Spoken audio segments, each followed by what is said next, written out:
ouvintes do Plástico é Agro, sejam bem-vindos a mais um episódio do nosso podcast. Eu sou Antônio Blisca Júnior e hoje temos um episódio especial para vocês.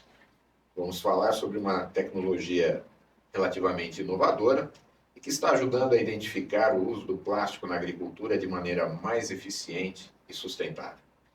E para nos contar um pouco desse projeto, temos a satisfação de receber o Dr. Marlon Fernandes, doutor em Engenharia Agrícola pela Faculdade de Engenharia Agrícola da Unicamp e pós-doutorando do Centro de Engenharia da Plasticultura.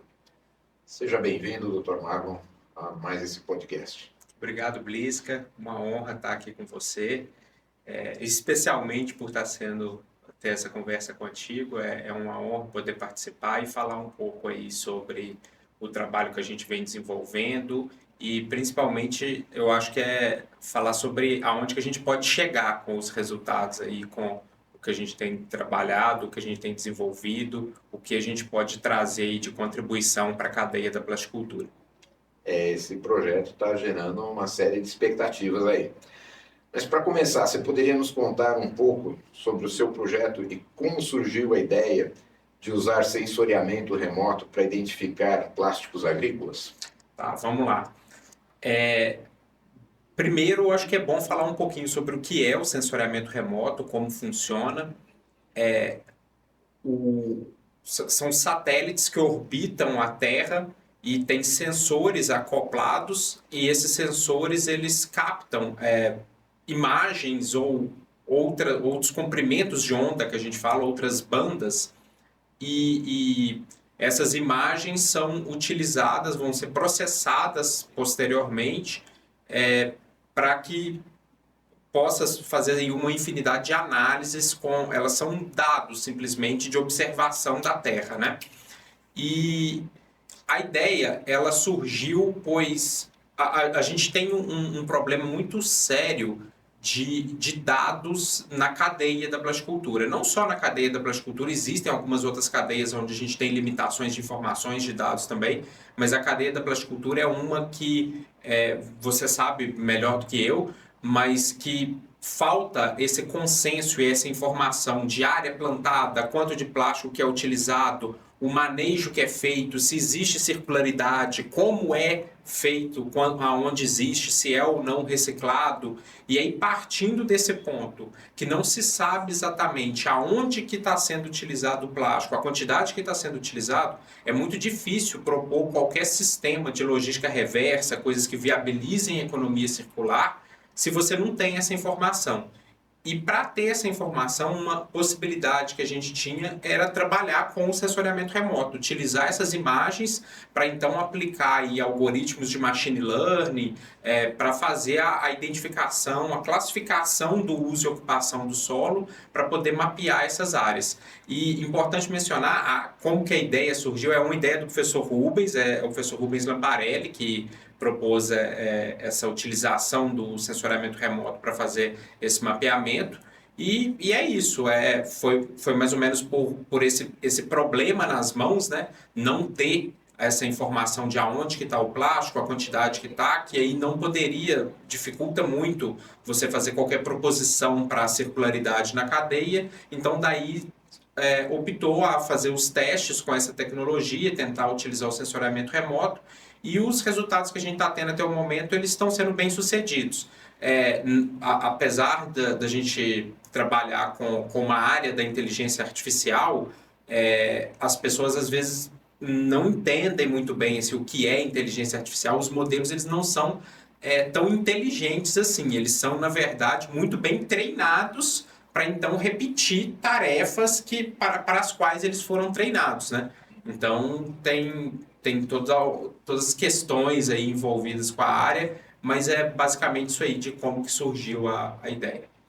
Vamos tentar explicar um pouquinho melhor para o leigo como é que funciona essa tecnologia na prática, no seu dia a dia, para você pegar aquela imagem, vamos dizer assim, bruta do satélite, né, e chegar na identificação do plástico no campo, né? Como é que é esse passo a passo? Tá.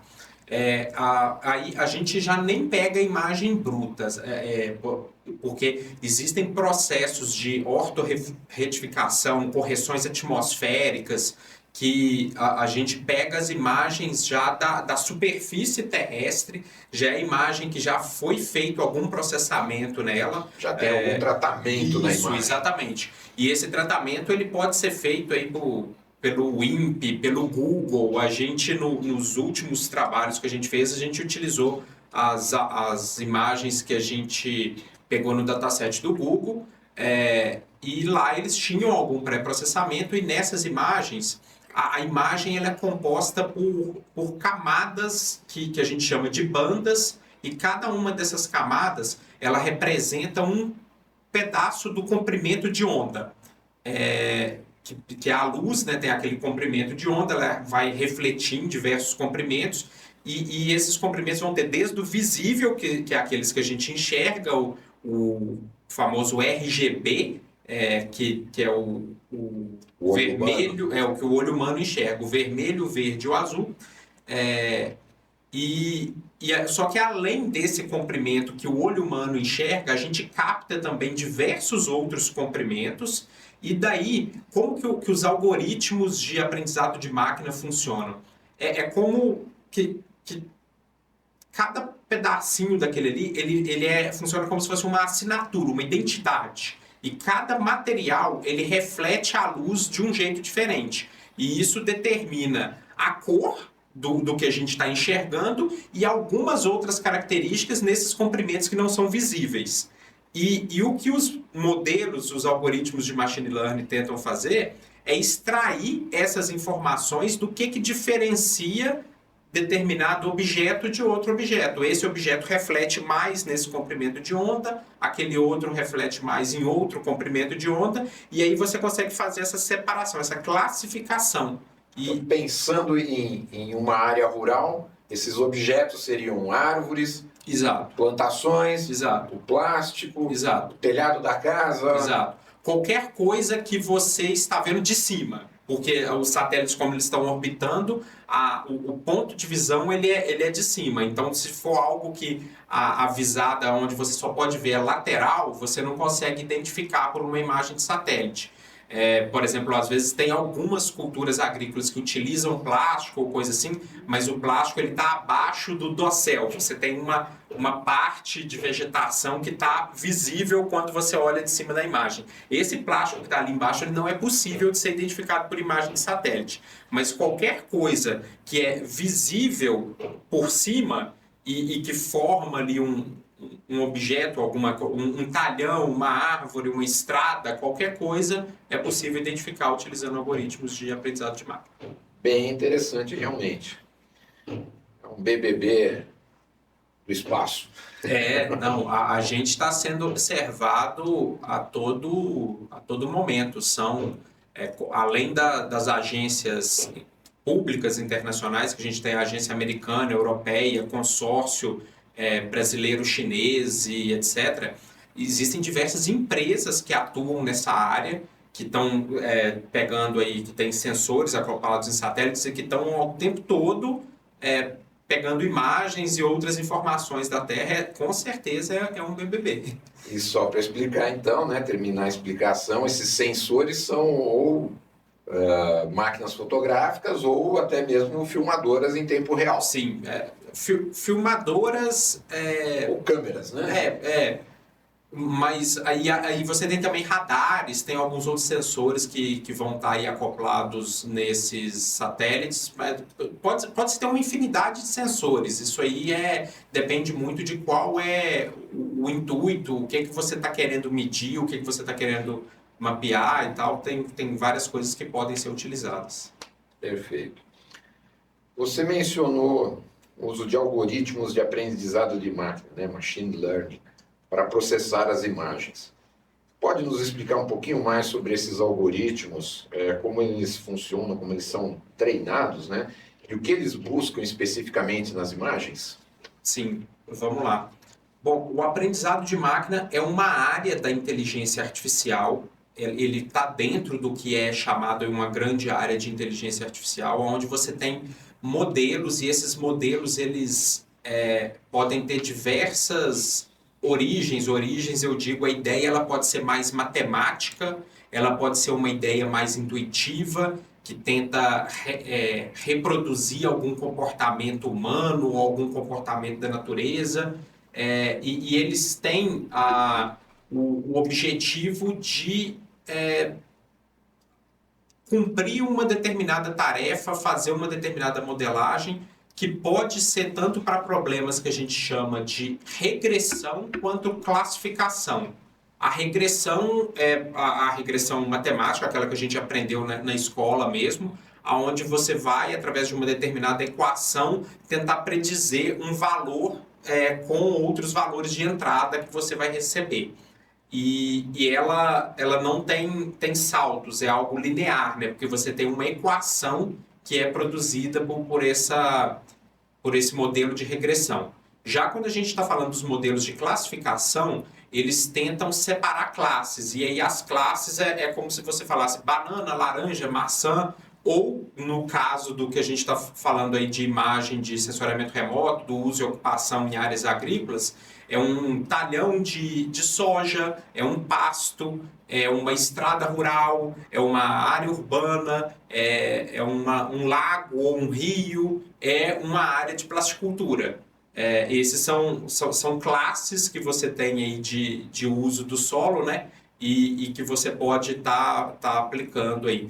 E, bom, esses modelos, eles têm muita estatística envolvida, muita matemática envolvida.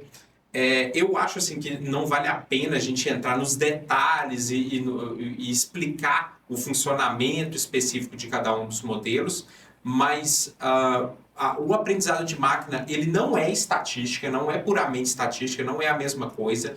Em alguns momentos você tem o treinamento desses modelos, o que na verdade, o aprendizado da máquina, que é a máquina pegando uma quantidade grande de amostras, ela olha para um determinado exemplo e entende, aqui tem essa característica, aqui tem essa outra característica, ela vai extraindo padrões e características naquele dado que é passado para ela para o treinamento. E vai aprendendo, até que chega num ponto onde a gente, utilizando métricas de avaliação, a gente entende que aquele modelo ele já está funcionando bem, ele já está conseguindo fazer a tarefa que a gente espera que ele faça.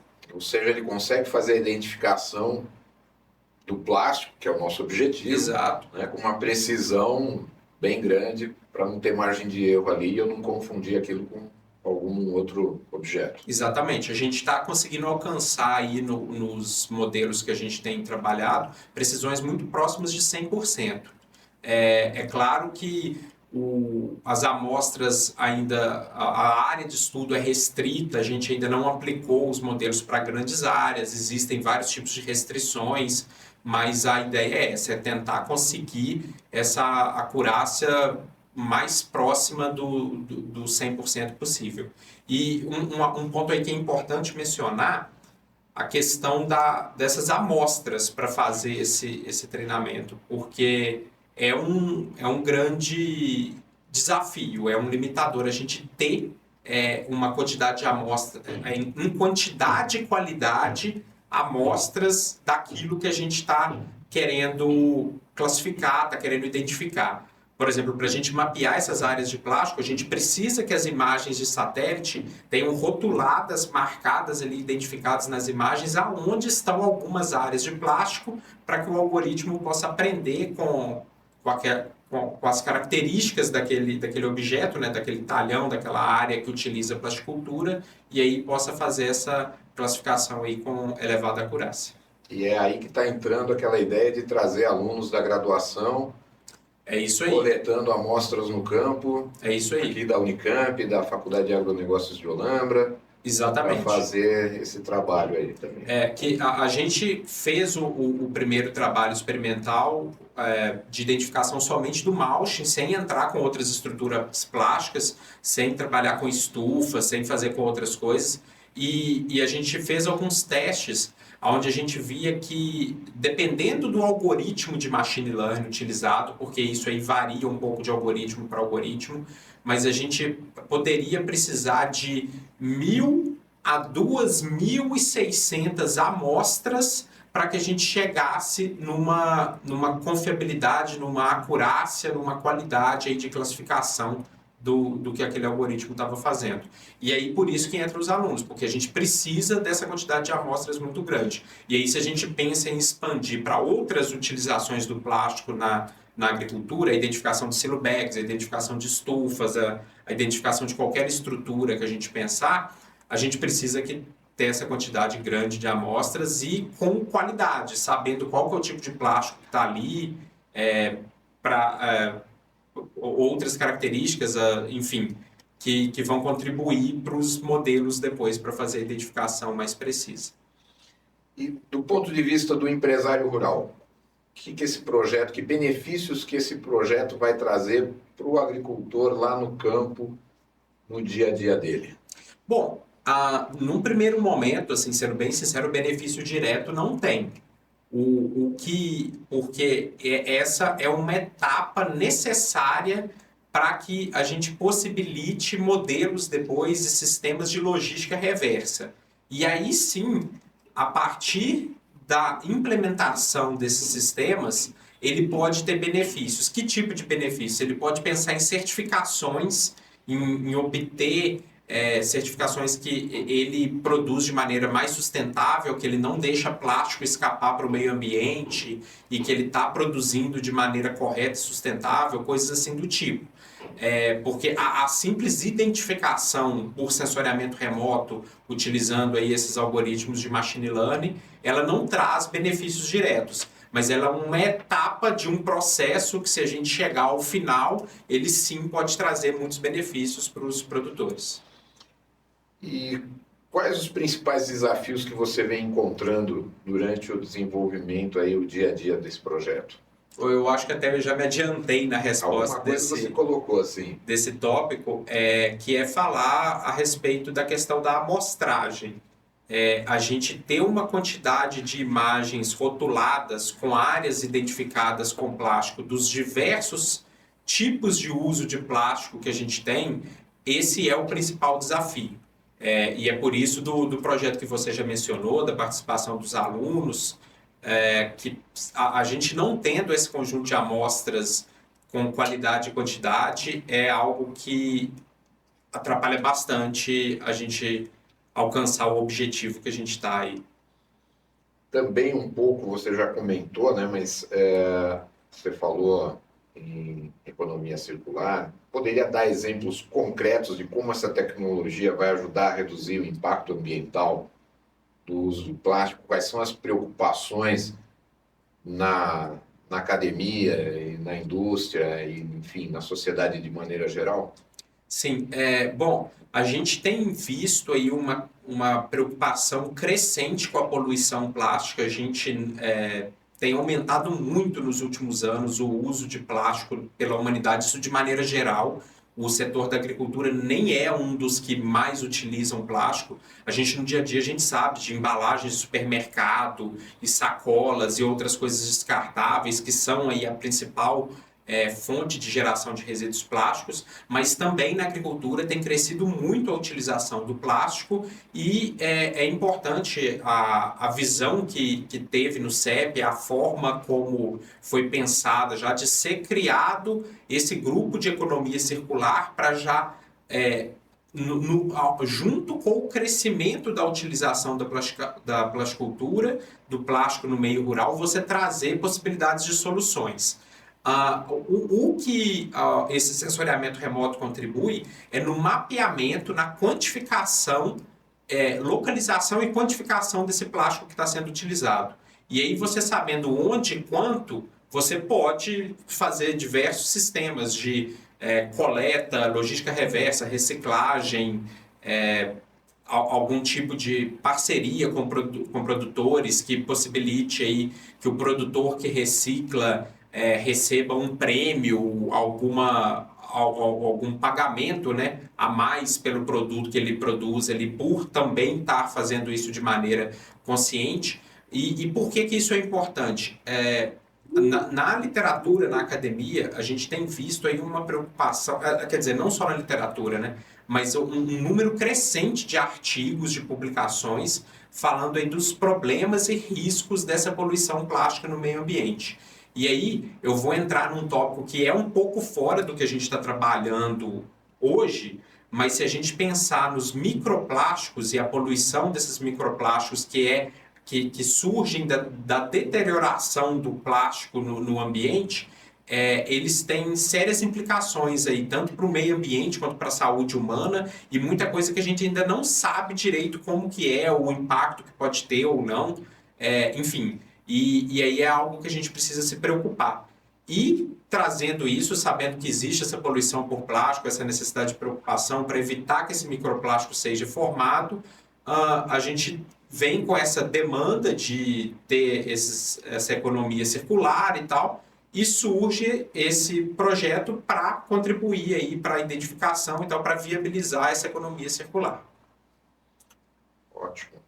Pensando para frente, olhando para o futuro, quais são os próximos passos do projeto? Tá. A gente está saindo um pouco da área simplesmente de sensoriamento remoto e aplicação de algoritmos de aprendizado de máquina e entrando um pouco na parte de sistema de informação geográfica para a construção de um banco de dados onde a gente vai armazenar e gerenciar toda essa informação que foi gerada da localização e quantidade de plástico no meio rural, né? Isso é uma das etapas. E, paralelo com isso, outra frente que a gente tem seguido também é a questão de utilização de visão computacional. Essa visão computacional ela segue na mesma linha do que a gente já vem trabalhando, de utilização dos algoritmos de aprendizado de máquina. Ela só vai trabalhar com algoritmos do que a gente fala de aprendizado profundo, que são algoritmos que são capazes de solucionar problemas mais complexos e assim, questões mais desafiadoras. Por exemplo, a gente tem algumas regiões onde a utilização de plástico ela não tem safra definida. A cultura ela é plantada e colhida ao longo de todo o ano. E nessas áreas onde você não tem um padrão espacial e você tem talvez também uma falta você não tem padrão espacial e não tem padrão temporal. Como é plantado ao longo de todo o ano e são plantados às vezes em áreas vizinhas alternadamente, você tem essa questão e aí dificulta para o algoritmo de machine learning, porque o que ele faz é exatamente procurar padrões. E aí, se você está atuando em algo que não tem padrões definidos, você precisa trazer aí algumas soluções mais sofisticadas, mais complexas, para tentar fazer essa identificação mesmo na ausência desses padrões. E aí é onde que entra essa visão computacional, que são técnicas que de alguma forma mimetizam, funcionam assim, tentando replicar a forma como nós humanos vemos uma imagem. E ali você, fazendo dessa forma, você pode extrair outros padrões que não estavam visíveis na imagem para a máquina inicialmente, né? E aí sim fazer essa identificação do plástico. Então, assim, são basicamente essas duas frentes da aplicação da visão computacional e da construção dos bancos de dados. E, paralelamente a isso, você tem aí também a questão do projeto da amostragem, da participação dos alunos, porque principalmente para o treinamento desses algoritmos que vão aplicar aí as técnicas de visão computacional utilizando aí modelos de aprendizado profundo, você precisa de uma quantidade de amostras ainda maior do que os modelos de machine learning tradicionais. Ou seja, a agricultura está caminhando aí por uma tecnificação, um refinamento da tecnologia que há algum tempo atrás a gente nem imaginava. Né? Isso sem dúvida. A agricultura ela caminha a passos largos para uma coisa muito mais, um formato mais industrial, mais tecnológico de produção. Isso não só nessa área que a gente está trabalhando aí de aplicação de inteligência artificial para a agricultura, né? Mas em várias outras áreas de robótica, automação, enfim. Do próprio plástico, exatamente, tecnologia. O próprio plástico, a utilização do plástico como uma tecnologia, eu acho que em alguns anos o conceito que a gente tem de agricultura ele deve se alterar bastante do que é aquele original que sabemos, né? Queria deixar mais alguma coisa antes de a gente encerrar, mais algum comentário? Não. De repente a gente não tenha falado. É só agradecer, acho que a conversa foi muito boa, acho que deu para explicar um pouco sobre o que a gente tem feito, como é feito, né? E é isso, fico à disposição e agradeço muito pela participação. Agradecemos então ao Dr. Marlon por nos trazer essas informações tão pouco conhecidas do público em geral e realmente complexas até, né? E a você, ouvinte, mais uma vez, obrigado pela companhia. Não se esqueça de seguir o Plástico é Agro e ficar por dentro de todas as novidades. Mesmo quando esse papo é um pouco mais difícil de compreender, é interessante a gente saber o que está rolando por aí. Até o próximo episódio.